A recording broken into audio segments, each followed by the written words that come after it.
始めまして。私はいると申します。いいと呼んでください。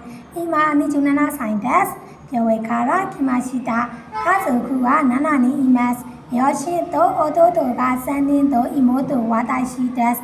私は7月に GMBTI のレベルを合格しました。今、アンサーレベルを続けて勉強しています。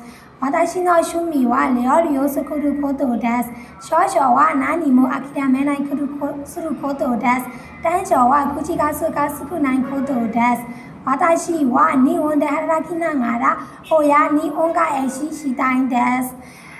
新しい経験を積みながら日本人と共に一緒に仕事をして日本語もさらに上達させたいです。日本の文化やマナーも学びたいです。日本で着いたら仕事を一生懸命頑張りたいです。以上です。どうぞよろしくお願いいたします。